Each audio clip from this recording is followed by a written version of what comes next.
नमस्कार। Times of Swaraj के खास कार्यक्रम सीधी बात में आप सबों का स्वागत है और मैं हूं संतोष जी और हमारे साथ सर्वेश जी हैं।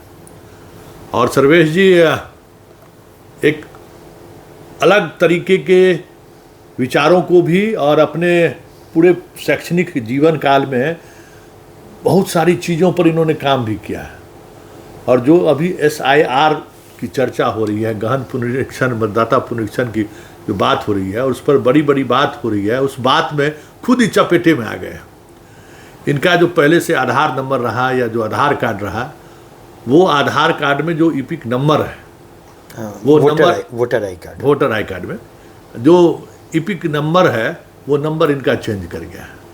और चेंज ही नहीं किया, इनका नंबर जो है सो इनकी भाभी के नाम पर चला गया और इनको एक नया इपिक नंबर दे दिया गया वोटर ID कार्ड में। तो ये एक अपने आप में अनोखा उदाहरण है।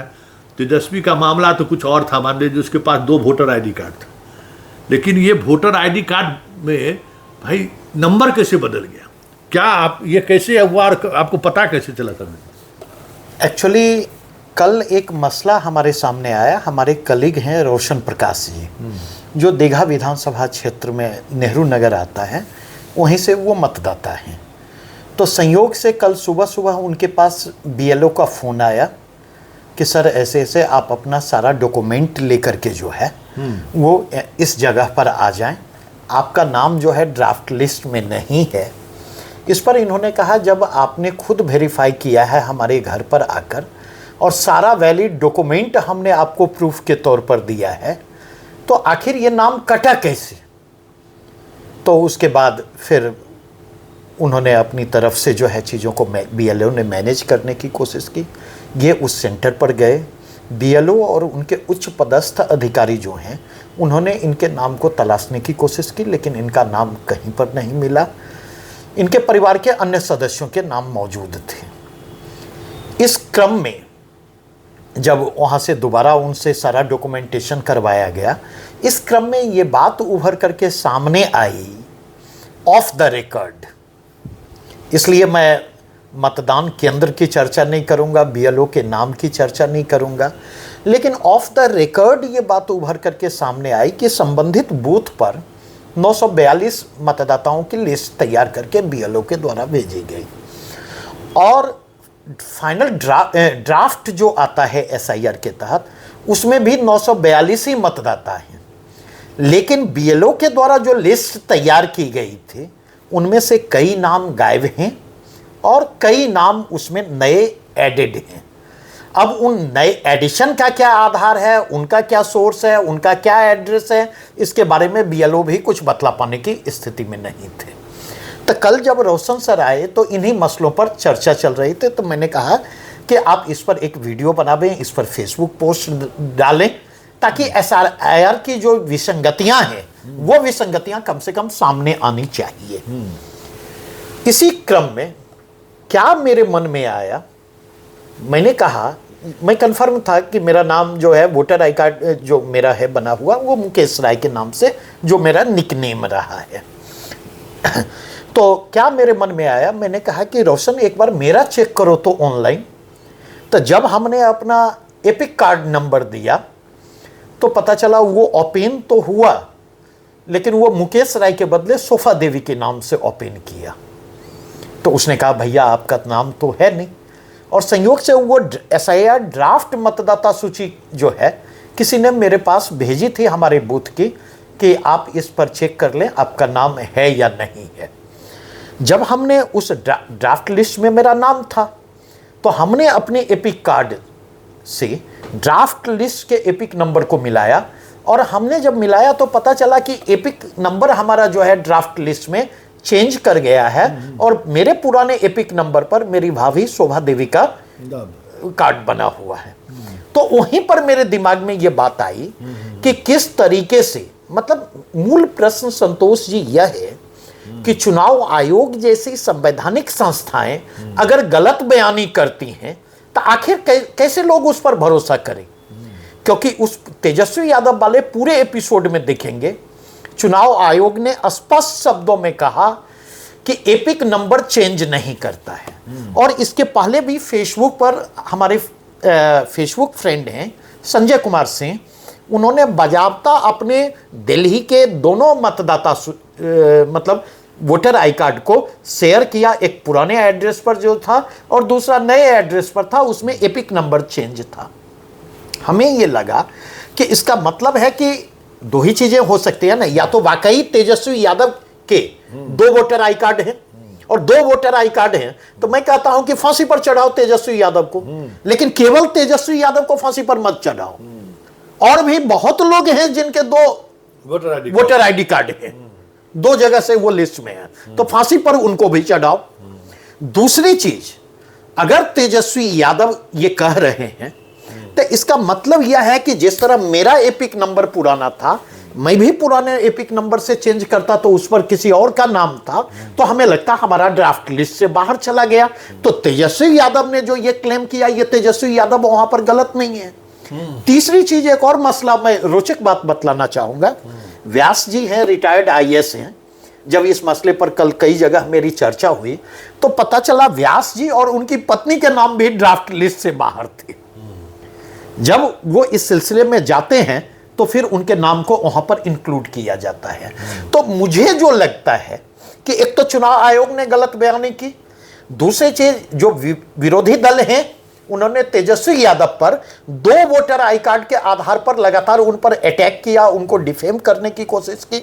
और तीसरा चीज, इस अटैक में चुनाव आयोग भी सहयोगी भूमिका में आता है, यह कहते हुए कि एपिक नंबर चेंज नहीं करता। अगर वो एपिक नंबर चेंज नहीं करता तो मेरा एपिक नंबर कैसे चेंज हुआ? और ऐसा नहीं है, मैं दावे के साथ आपको कह सकता हूं कि अगर इस पर रिसर्च किया जाए तो केवल एक एपिक नंबर चेंज नहीं हुए होंगे, कई एपिक नंबर चेंज हुए होंगे। और यहीं पर एक और प्रश्न मेरा संतोष जी है, जैसे अब तक मैं देखता रहा कि चुनाव आयोग जो रिव्यू करती है वोटर लिस्ट को, रिव्यू करने के बाद जो फाइनल वोटर लिस्ट जारी किया जाता, उसके साथ आप देखेंगे एक सप्लीमेंट लिस्ट भी जारी किया जाता डिलीटेड नाम का। सवाल यह उठता, ये जो ड्राफ्ट लिस्ट जारी किया गया है, उस ड्राफ्ट लिस्ट के साथ डिलीटेड नेम का लिस्ट क्यों नहीं है?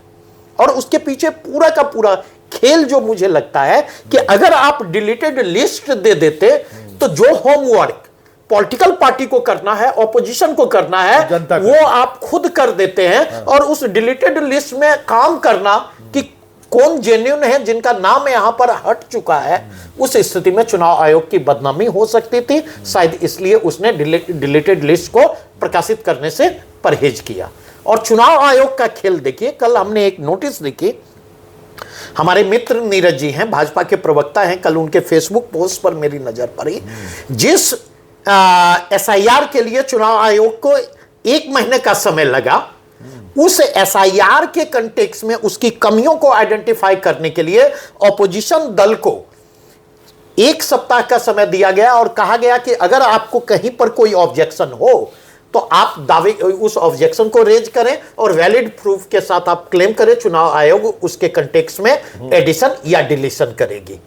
तो आपको क्या ये नहीं लगता कि जो पूरा का पूरा स्टेट मशीनरी एसआईआर को तैयार करने के लिए काम कर रही है और उसके बावजूद इतने बड़े पैमाने पर गड़बड़ियां उभर करके सामने आ रही हैं, तो कोई भी पॉलिटिकल पार्टी आज के डेट में, लेफ्ट को छोड़ करके, आप अच्छी तरह से जानते, लेफ्ट और टू सम एक्सटेंट आरएसएस के कैडर बेस के कारण, मैं बीजेपी को उस कैटेगरी में रहता, इन 2 पॉलिटिकल पार्टी को छोड़ दिया जाए तो कोई तीसरी पॉलिटिकल पार्टी कैडर बेस नहीं है। और जब तक आप कैडर बेस नहीं होंगे, तो चुनाव आयोग ने जो कहा कि 1 सप्ताह के अंदर आप ऑब्जेक्शन रेज करें, प्रूफ जुटाएं और हम उसको रेस्पॉन्ड करेंगे, तो बिना डिलीटेड लिस्ट के ऐसा करना संभव नहीं है।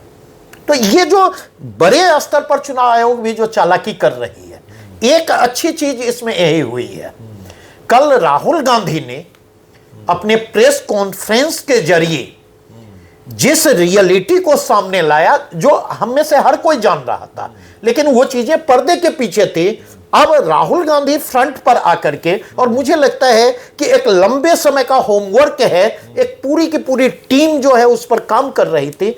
अब अगर ये चीजें सामने आई हैं तो निश्चित तौर पर एसआईआर को लेकर चुनाव आयोग पर भी दबाव बढ़ेगा और चुनाव आयोग की अपनी क्रेडिबिलिटी को बनाए रखने के लिए एक्स्ट्रा एफर्ट देने होंगे।